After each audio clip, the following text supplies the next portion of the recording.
And we're live here this morning on a Sunday morning. I tell you what, Jerry, we almost went live last night because there was a lot of excitement in the air for the Texas Longhorns. Probably should have done it in retrospect. Xavier Worthy, the talk of the combine on Saturday afternoon, runs an official 4.21, the best time of all time in a 40-yard dash. Just caps off what I thought was just a terrific performance by him. But, the Longhorns as a whole have come out to shine a little bit in Indianapolis. I was listening to a report from Ian Rappaport this morning, the NFL analyst. He said that literally that's the most excited he's seen a combine atmosphere ever. Because Worthy was the last runner of the day, the way he went and celebrated with his teammates, etc. Just an all-around cool situation for those guys. We're here on a Sunday morning with you guys, me and Jerry Hamilton, talk a little Texas football. Jerry, what did you think of it yesterday? And not just him, but all of the Longhorns showing out like they did. Boom. Chris Bennett just hit it with his comment. Texas went into the combine with one for sure first-round pick, Byron Murphy. They walked out of the combine as a group, as a program, with likely 3 first-round picks. And you know how meaningful it would be for the University of Texas to have 3 first-round picks? I mean, and by the way, I had multiple thoughts. One, Adonai Mitchell had an unbelievable combine and gets overshadowed. One. Yes. Okay. 2, for college football fans, y'all need to be glad Xavier Worthy came to Texas and didn't go to Michigan. Okay. You put Worthy on that Michigan team, and I mean, forget about it. Of all time, one of the teams, right? If that would have been him with 18 teammates at the combine. But just a great day for Texas. Great 3 days for Texas. Obviously, offensive line will go today. I think Christian Jones is he moved up in the Senior Bowl because now they, like you said, Bobby, they know he can be a good guard. So that's he's solidified, I think, as a draft pick, probably in the mid rounds, which is great for him. But just a great day for Xavier Worthy. And look, what it is too, this is great from a recruiting perspective for Texas, not just all the run that these guys have gotten on social media last 2-3 days. I mean, this is the world Alabama and Ohio State and Georgia have been living in for a decade or more, right? Texas is now living in that world.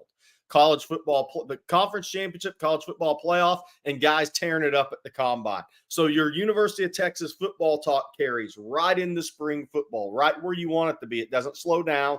Then after spring ball, the draft, and then you head into recruiting season, right? So, I mean, it all falls in line. But for Sark and his staff, player development on the recruiting trail. They now have proof of product.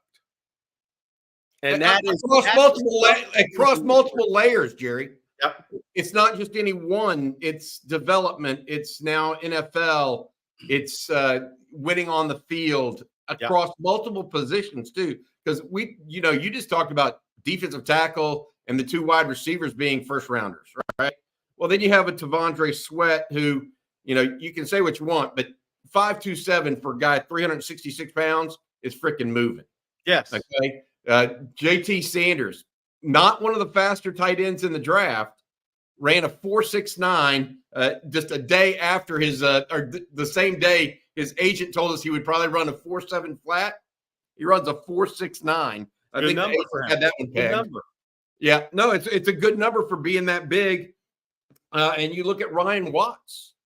Ryan Watts had a good combine. I mean, these guys have had a good combine. If you're talking about anybody that had what you would say disappointing combine at this point, the only one you could mention is Jalen Ford, and he didn't even run. Yeah, that's more arm length than not. Right.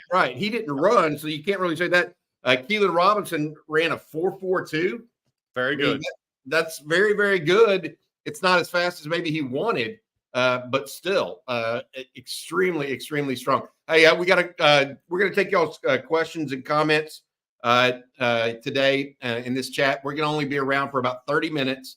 We want to do something special because we felt like Xavier Worthy and the Longhorn group deserved a little hat tip, to be honest with you, about what they did yesterday at the combine. It was that impressive.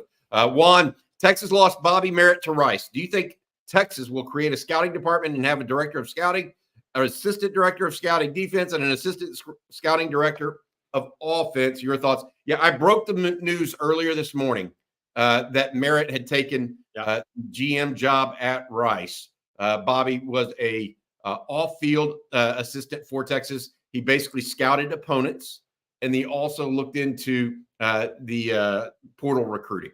So he was busy. He had a group of guys that were busy evaluating recruits through the portal as well. He now goes and takes the general manager's job at Rice. I wrote this today. That's the price of winning.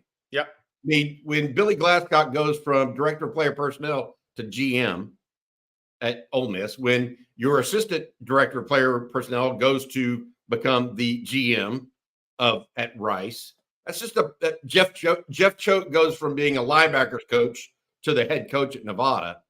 All that is the price of winning. Yeah, that you'd take that every day of the week and twice on Sunday, right? That is the price of winning. Will Sark, Juan asks, will Sark actually change it up and create different scouting departments? They actually already do that in some regards. So it's not only one person back there doing all of this stuff. They already do it by offense and defense. How they're going to make the personnel decisions of who does what and all that stuff, I'm not inclined to understand that yet. So I don't know what and how they're going to do that, Juan. I would imagine that they're going to look at it. I know they already break up film separately and all that stuff, but I don't know what they're going to be doing as well. So thanks for that super chat, Juan. I really appreciate it. Hey, want to say this real quick before we keep going on it. We do have a special edition tonight of the live stream. We're going to have a little contest between myself, Jerry, and Rod. It's going to be Longhorn trivia tonight at 7 o'clock. I'm a little concerned about this because I have a bet on the line with Jerry Hamilton as it relates to a certain product that I don't want to have to read the advertisement for. So it should be a lot of fun, though. Blake Monroe will be hosting. It's going to be it should be interesting. Stop by at 7 o'clock tonight if you get a chance. Jerry, I want to go through this. Yeah. We talk about Xavier Worthy, 5'11", 2/8, so not 6 foot. He's closer to 5'11", 165, 74-inch wingspan. You know, he had the 4.2 140. He also had the best 10-yard split of anybody in the combine. His start was amazing. Yeah, 1.49 was the best split of anybody. And then a 41-inch vertical was fourth among wide receivers. And then he did a 10-11 broad jump. I know that this is going to be contrary to maybe what people thought, but people knew Xavier Worthy was fast. Right. Okay. Running a 4.2 was kind of in that lane of expectations. It's possible, right? We all thought it was possible. We didn't know he was going to be the fastest person to ever run the 40 at the combine. Well, to your point, there's a huge difference between 4.21, 4.22, and 4.29, 4.30. Yes. And I'm looking at what we predicted. Yeah, I wasn't as high on that 40. Yeah. No, I predicted 4.32 going in. You predicted 4.34. So we were high 4.2s wouldn't have surprised us. No. Right? But low 4.2s, that surprised us. But what I was getting at is not just Worthy's performance. I think if you look at it on the whole, A.D. Mitchell's performance may be better. I mean, look, 6'2" and 2.8. So he's a 6'2" and a quarter, right? 205. So he's a good size guy. Great numbers. Long arms, 77 and 5/8 compared to Xavier at 74 and a quarter. Yeah. He ran a 4.34. That was a big time number for him. I know, tied for second in the combine at wide receiver. Okay, 39.5 vertical. He had the best broad jump of any receiver. Yeah, 11.4. That's 5 inches better than Worthy. I mean, you talk about Xavier Worthy definitely is the name going to get the name catcher, of all of it, or the notoriety. A.D. Mitchell may have had the best combine of the group. he may have helped himself more than anybody else. Yes, I think because when you think about it, 6'2" and what was it, an eighth, you said? So yes. you're talking about 74 total there. So 77 was a half for his wingspan. He's a +3.5 guy on the wingspan. That's a good number for him. I don't know if it had his hand size on there, but I'm guessing he's 9.5-inch hands. Seen him in high school. So he had I thought Adonai Mitchell made pretty good money yesterday because the route running, the double moves, the body control, all the things were already on tape with him that translated to the NFL. But you add the length, the arm length, the official measurements, plus then running a time that may have been 0.1 faster than people were expecting. I mean, that's a big number. Like you said, Xavier Worthy, by the way, for the Kelshawn Johnson fans out there, and I'm one of them, Xavier Worthy, Kelshawn Johnson, a lot of similarities there in frames and probably speed coming out of high school. I'm just pointing that out. We'll see where Kelshawn's career goes, but there are a lot of similarities between those two guys. But I thought Adonai Mitchell he crushed it in ways people weren't expecting him to crush it yesterday, and that makes you money when you're already have the tape. Yeah, I think that we look at it, and he had a great week at there. I think that he may have slipped into the first round, like you're talking about, Jerry. Yeah. You have Xavier Worthy in there. We have Byron Murphy. We haven't talked about Tavondre Sweat. A lot of people saying, "Hey, what about JT Sanders?" I'm not sure that he's going to go that highly. He did while he ran well for JT Sanders. He ran a 4.69. His total were 6'3" and 7/8. A little taller than maybe I expected. Yeah. By the way, I thought he's going to check in closer to 6'3". He's actually closer to 6'4". Yeah. Okay. 245, good weight, 78.25 wingspan, 4.69 40. Okay, that's a good day for JT Sanders. Not a first round type of day, though, right? I mean, he's so for me, the one thing, his catch radius is not quite as big as you ideally like. I mean, Brock Bowers just is a little bit better than him, but Brock Bowers with ball in hand's a different animal. And that's not to say JT isn't good, but Brock Bowers is a different level with ball in his hand. So he may not have that combination of a little bit smaller catch radius than you would ideally want. So the wingspan's the one thing, the arm length. It'll be interesting to see what his arm length is as well on that measurement. But so just the combination of maybe not quite as fast as you ideally want with not quite the catch radius. You have to probably have one of those two to really move up the boards if you're JT Sanders, because your tape's already there as a receiver. So somebody asked, UT boy, yes, Kelshawn Johnson can catch the football. Good hands. Got to ask that part because they do have to catch. Hey, we've got some questions coming in. We're going to get to those real quick. Well, first one I want to bring up is actually one of the more recent ones. Bobby Batronic asks, I wonder how 4'2" stacks up against Olympians. AD was moving for an actual football-sized body. I agree with that. So Marquise Goodwin's an Olympian, right? Now he's not as a wide receiver. He's not as a sprinter, but he until yesterday held the record for Texas players at the combine with a 4.27. Yeah. Now he obviously participated in the long jump in the Olympics, but my point being that's pretty fast. Robert Griffin, the former Baylor quarterback, Heisman Trophy winner, and a big track star himself, showed a picture yesterday or a video yesterday of a guy named Christian Coleman, who is an elite sprinter and national level, etc. He had Christian Coleman at a 4.12 in the 40-yard dash. So somebody posted, the Chris Bennett posted, I saw it on Twitter, Usain Bolt 4.22. Obviously, what made Usain Bolt great was his 60 to 100 was the best. When those strides got long, he got faster. But that's, if you're wondering how fast that is, it's extraordinarily fast. I mean, you're talking about a guy that probably, if he I don't know how fast is fast, but whatever. All right, here we go.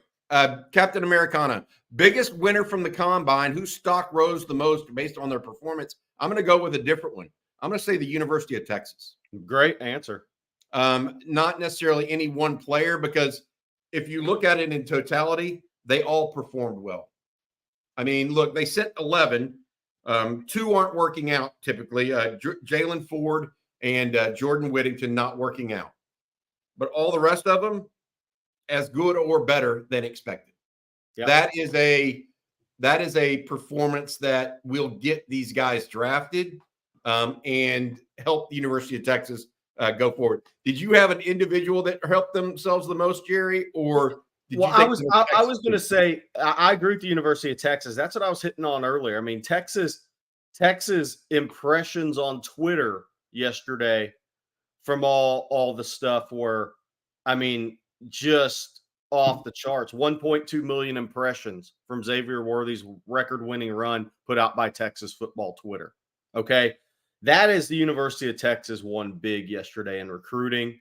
I mean, that is just huge numbers. 706,000 impressions on the first run. I mean, so your point, Bobby, University of Texas program just elevated themselves with recruits one more time this year. So the only thing they lacked was a national championship. But the win at Bama, the Big 12 championship, college football playoff, and now the things we've talked about in an NFL combine headed into NFL draft. Texas was the big winner. I thought players in order who helped themselves the most were going to end up being Adonai Mitchell, Byron Murphy. I still think Xavier Worthy. I think T'Vondre Sweat. The question was Sweat. All four guys won't go in the first round. There's a lot of great football players out there. If Sweat, is he just a first, second down guy? Not just, but I'm saying in the scouts' eyes, that's going to kind of be a thing for me. But those are the guys in order, I think. We'll see what happens with Christian Jones today. But that's how I'd order the top four of who helped themselves the most. I will say this. If it's not Adonai Mitchell who helped themselves the most, like literally going from someone I didn't think was going to get drafted based on their performance this year, was Ryan Watts. Yeah. Okay. Ryan Watts is now probably going to get drafted. Especially with the changes in the draft, more kids staying for one extra year because of NIL. And all of it. Look, yeah, he has a longer reach than Jatavian Sanders. Yeah, his wingspan is bigger than Jatavian Sanders. Yeah. The only person that has come in even close to his wingspan is T'Vondre Sweat. Yeah. I mean, that's just. Hey, read that off. What was his official? Do you have that official number? 6'2" and 7/8. Yeah. So he's almost 6'3", 208.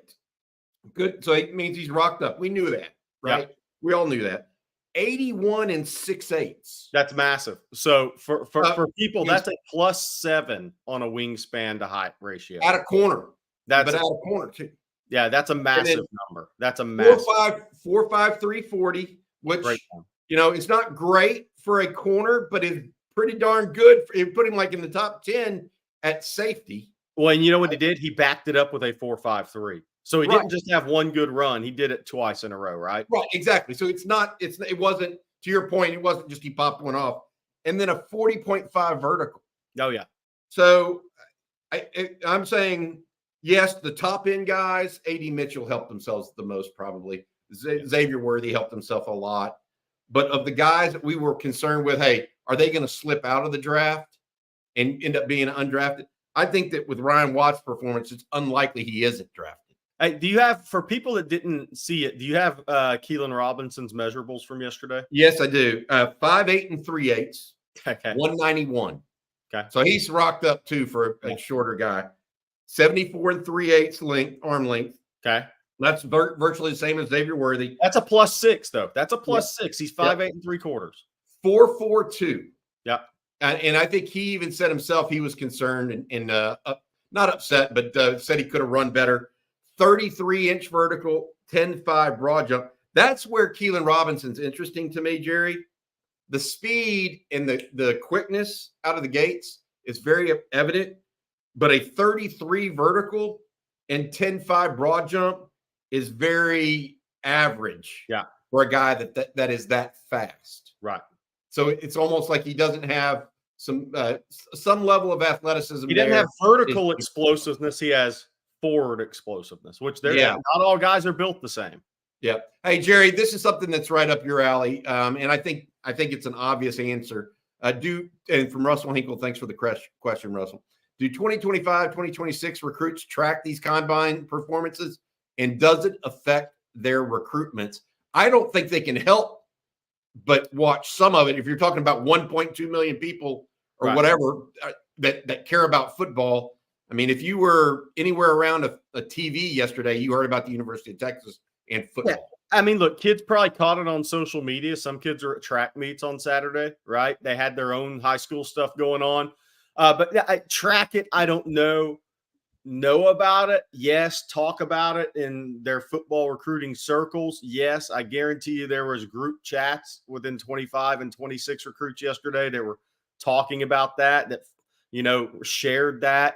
So again, it could just continue. To me, the biggest thing is Sark now gets to really lean into player development at Texas, really gets to lean into that. And that is, as a staff, that's the biggest thing you have going for you. I always go back to this. I'm a broken record. TJ Ford always says, NIL, yeah, it's important. Who doesn't want to help you and your family? But he said, at the end of the day, number one is always going to be number one. Where do we feel like we can go and hear our names called on draft day? And so anytime you can lean into, I mean, Nick Saban, even though he recruited the best players, those guys translated, and he had the highest 5-star hit rate ever. Those guys were drafted at a high rate. He could always lean into player development. And how many kids just went to Alabama? I mean, I interviewed, I don't know, thousands of kids over the last 15 years. And all the kids that went to Alabama, the number one thing was NFL, NFL, NFL. And if Sark can start really leaning into this, and he can now, that is big for your recruiting moving forward. Absolutely. Absolutely. I think that's all. We see this note from Zane Petty. Bo Jackson gave Xavier Worthy he wasn't the only one. I mean, Tyreek Hill gave him a shout out. They all did. Xavier Worthy's idol growing up, Deshaun Jackson did. Hey, how about this one? He gained over 30,000 followers since he broke the record. Bobby, that just made me wow. I just have a great idea for the young kids now. Okay, never mind. I'll talk to you off air about this one. Okay, got it. Hey, somebody asked what was big man split 1. Yeah, I have that here. 1.89. Yeah, 1.89 was actually what was interesting about Sweat's. Sweat ran, I think, the slowest 40 of the top 10 or whatever defensive tackles. I can't remember what it was, but it's 5.27. But as a 10-yard dash, he was not the slowest. He was actually moved up the ranks 4 or 5 spots. Right. And so they care much more about the 10-yard split for those big guys than they do anybody else. All right, hey, we got a couple more questions here that we want to get to and have a little fun this morning on a Sunday before everybody heads off either to church or whatever you're going to do, work in the yard today, hopefully. King Kunta, I think it's safe to say this year's receiving corps will not be faster than last year's, I heard earlier. Hey, he's right. I don't know. We'll see. I'm not so sure on that, guys. Look, here's the thing, and it's wide receiver core, not one player. Isaiah Bond's going to run faster than AD Mitchell at the combine next year. Yes, he is faster than AD. Yep. Yeah. Okay. So Silas Bolden, combine or not, that kid is 10.6 coming out of high school. Okay. Ryan Wingo is 10.5, 10.6 coming out of high school. Matthew Golden, 10.8 coming out of high school. But look how much faster AD Mitchell got. Okay. Yep. AD Mitchell wasn't running 4.35 coming out of high school. So as a whole, and when you add in Nyblack at tight end, who will run into 4.5s at the combine next year, I think as a whole, it's going to be faster. Jaden Blue out of the backfield, faster than Keelan. That's great. That's great stuff. Hey, this one from Kelly Hayden. Guys, what's your over-under for combine invites next year? I count 7 guys as we are here in March. Another big contingent representing Texas. What do you think of that? I mean, Quinn, start with I don't know that I've done enough back of the envelope on this, Jerry, to just come off with a number off the top of my head. What we can do: Quinn, Kelvin Banks, Jake Majors, Isaiah Bond, Nye Black, maybe Matthew Golden. I mean, that's 6. Alfred Collins will be a combine invite guy. 7. Andrew Makuba, 8. Barron. Jade Barron, 9. So, I mean, you're going to have double digits again. Man. All right. Hey, I did want to say something also. We talk about all of these guys. As you know, Indy doesn't really, in Indianapolis, they don't really pay attention to the specialists. So what I mean by that is kickers, punters. Ryan Sanborn, they do have a workout for the specialists in Indianapolis. Ryan Sanborn is there. He's not an official invite of the NFL Combine, though. It's an adjacent workout that they do, since all of the NFL scouts are there at one time. I think he goes to work today on that. So yeah. Jeff Banks tweeting him good luck this morning. Something I wanted to bring up. Somebody asked earlier. Somebody asked about the UT Pro Day. I'll tell you who the UT Pro Day is most important for. Quinn Ewers. Interesting. Because he's going to be throwing at that Pro Day. Yeah. And now every NFL guy is going to be wanting to go over there and say, hold on. Yeah. I think it's going to be, I think it'll obviously, outside of the obvious ones, Jalen Ford, who didn't run, and Jordan Whittington, who didn't run. Those two will have those. That'll be big for those two. But to your point, seeing Quinn Ewers being able to work with guys that are, and look, if Worthy and Mitchell work out in that, and Sanders, they know they're throwing to 3 NFL guys. That's right. Even if it's against air. Yeah. They're going to get an upfront look at Quinn Ewers. And Ewers, I am told, is throwing at that Pro Day. The Pro Day itself is March 20th. Yeah. So mark this up. Mark that down. March. David Rawls, good point. Keelan Robinson will probably run at the UT Pro Day again to see if he can knock it down a little bit more. Yeah. The other thing I was going to say, somebody brought up, not to get us off track, but somebody brought up basketball team. Basketball team played very well. Sets up a big Monday game at Baylor. Texas up to, for those that don't keep up or walked out on basketball after a couple of blowout losses, 19-10. They're up to number 27 in NCAA net this morning. That means you're a 7 seed. So there's been some bad losses, but that means you're on a 7 seed line right now. Even if you lose Big Monday, you come back and win at Oklahoma or home against Oklahoma. Texas is going to be sitting on that 7-8 seed line, probably leaning 7 seed, walking into the Big 12 tournament. If they happen to win Monday, and look, the thing about Texas, they've scored over 82 games in a row. If they've they figured the thing out a little bit, they're closer to maximizing this team. They got to play through Disu and Asmus on a 2-man game. They can't play Asmus off the ball as much as they want because Hunter struggled ball in hand. But they play through those 2 guys.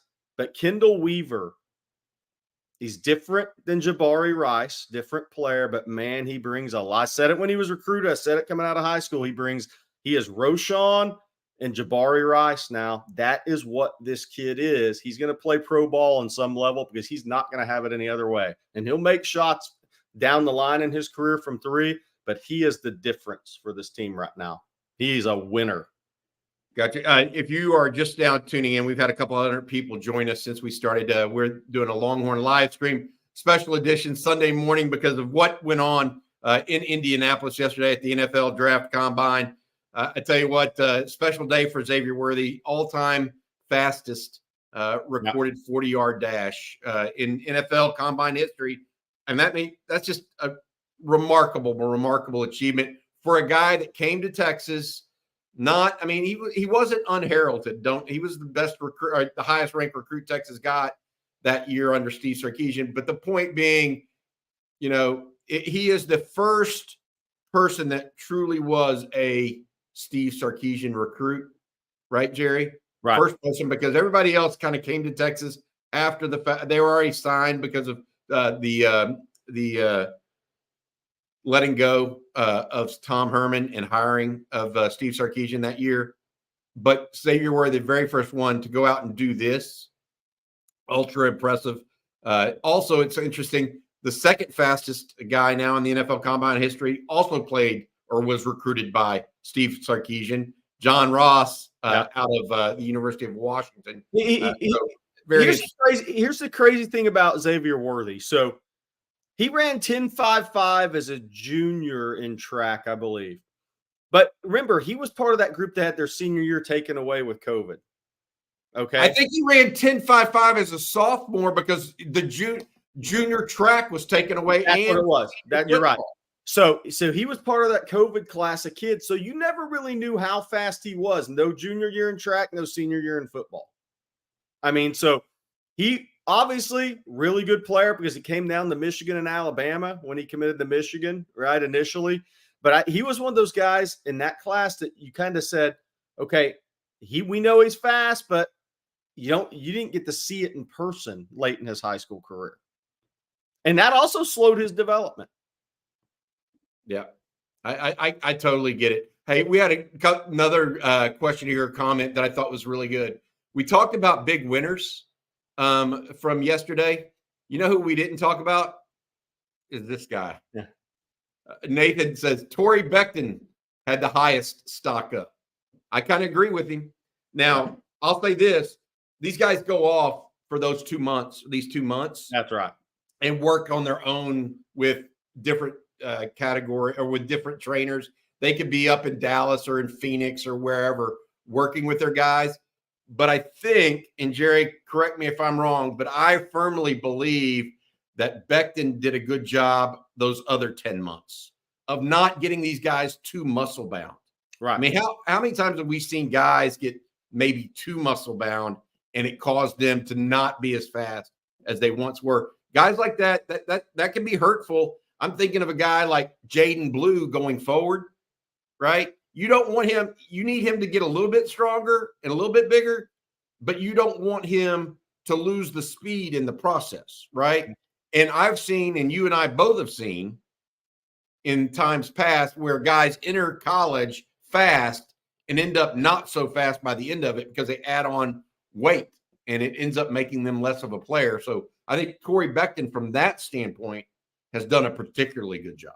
Hey, and by the way, so if you're a kid that's a player at the University of Texas or in that 24 class that hasn't got to Texas yet, it makes you an absolute believer if you didn't already.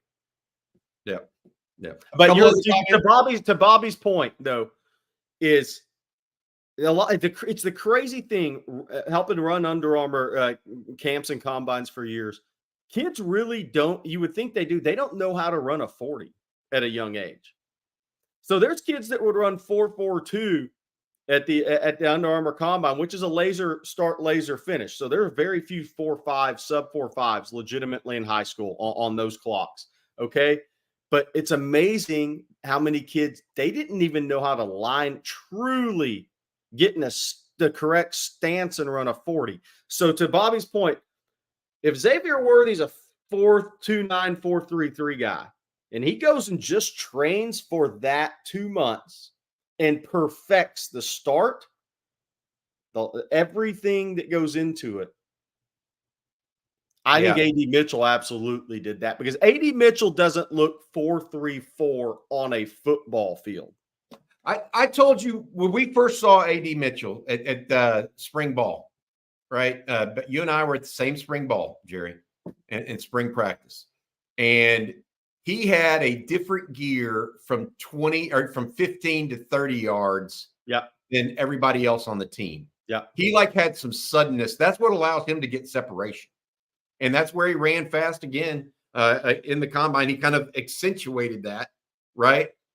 From the very first time, you can see that. Hey, this is good stuff. Two things I want to, Bobby Petronic, good to see Jonathan Brooks cheering X on. Same with Jordan Whittington. Henry C., it's been cool to see Chris Sims giving the Longhorn Combine participants the spotlight on his NFL channel. Look, it's a good time right now to be a Longhorn fan, coming off a big win, a big season.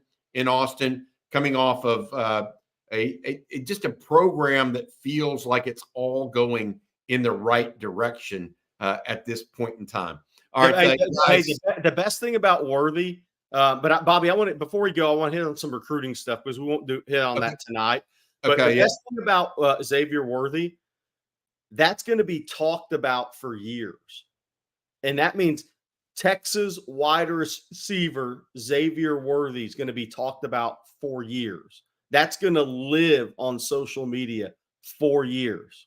Yep. His interview, him talking about Texas, that is great for a program. That's when somebody does something that's going to live for years. Yep. All right. You said you had some recruiting news. Let's get to it. Yeah. I just want to hit on that real quick. So on TexasFootball.com, we continue to update the June official visitors list. That's way off, but the reality is these kids are starting to set up their June official visits, and the weekends that these kids are Texas is setting them up is kind of giving people a glimpse. Okay, so June 14th that weekend, you got Ricky Stewart, you got Kelshawn Johnson. You got 2 offensive linemen, John Mills and Jonte Newman out of Bridgeland, Riley Pettijohn at linebacker. So we're starting to see that list kind of take shape. Then that June 21st through 23rd weekend, the tight ends, Amari Winston commitment. On Texas Football broke the news. Nick Townsend from Decaney has scheduled his official visit that weekend. Couple offensive linemen then, because, the visit dates when you can get guys in, but those official visit weekends are starting to take shape. Texas will have another big was Brandon Brown on the 14th, by the way. So you have a couple of DBs earlier in June, Cortland Guillory at Klein Oak, Caleb Chester at Fort Bend Marshall scheduled for 7th through 9th. The key there is there'll be 3 times that many guys officially visit. So we're just a third of the way of kids announcing their official visits, setting up their official visit dates. I talked to Myron Charles, the D lineman out of Port Charlotte yesterday, who'll be at the NFL Combine one day if he stays healthy and upright and does all the right things. He talked to Sarkisian for the first time earlier this week. Talked to Kenny Baker, not a guy that's a quote machine. So if you read what he says, it's not going to come. It's going to come off as, does he like Texas? Florida State's the favorite, and it's a longer shot. But Texas has talked to him about coming in April and a June official visit. So Texas is going to take their swing at one of the top D linemen in the country. I think that's what you're going to see. Damian Shanklin, the end out of Indianapolis, 4-star. He's scheduled for the 21st through 23rd. So everything's starting to take shape. Unofficial visits will start here in the next couple of weeks for Texas. They'll have some guys trickle through. March 22nd, 23rd is kind of the bigger weekend. That's also the high school coaching clinic in Austin around spring practice, but there's a big 7-on-7 tournaments in Houston, Austin.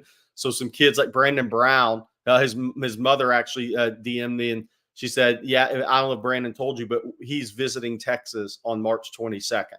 So that's the first time Brandon Brown, the D lineman out of O'Galley, who has 5-star tape and 5-star anger on a football field, is that's the first time he'll actually sit down with Kenny Baker and Steve Sarkisian and the staff at the University of Texas.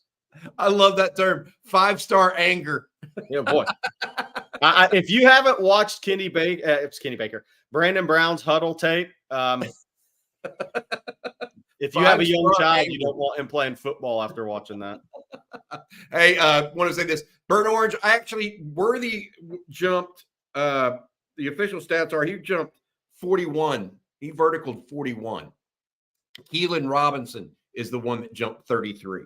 So I want to make sure that, because I've got Worthy as the number 4 overall vertical leap guy. That's coming from the NFL.com official website. Here's another question. Billy Bowden, are 10 receivers going in the first round? I don't know. I mean, I'm not an NFL draft guru. I certainly have followed it through the years. We'll have some people on that can say more to this. But one of the things I will say, Ian Rappaport said that Xavier Worthy had a lot of teams had him as a top 10 receiver. He may go up now as high as number 4. So I'm going through this right now. Lance Zerline, February 5th, put out. He had obviously Marvin Harrison, Rome Odunze. And I'm just going through the list to see if Malik Neighbors, obviously the LSU guys. So for the people that are talking, DeCorian Moore's notice in Texas now, yeah, Texas needs it because he noticed LSU all season when their guys were leading the country in receiving. So, I mean, I can see, I'm not sure that many receivers. Like I said, that's why I think Texas will have 3 first-round guys and not 4. There's a lot of really, really good. Brian Thomas, obviously, from LSU in the first round. And then Roman Wilson from Michigan getting some first-round run. I don't think he'll get in the first round over Xavier Worthy or Mitchell. But so 10 first-rounders, I don't know, that seems like a high number out of 32 picks to me. But we shall see. If it's the truth, if that goes that direction, it shows how much teams are emphasizing elite receivers right now. Yeah, I'll just say 10 of 32 would be an astronomical number. And the other thing is, even in the NFL, some positions are better than others some years, right? I mean, you may not have as many D linemen that are just no-brainer first rounders in this class as there are in the 25 class. So it's everything's a little different from year to year, but it's a great wide receiver year, to his point.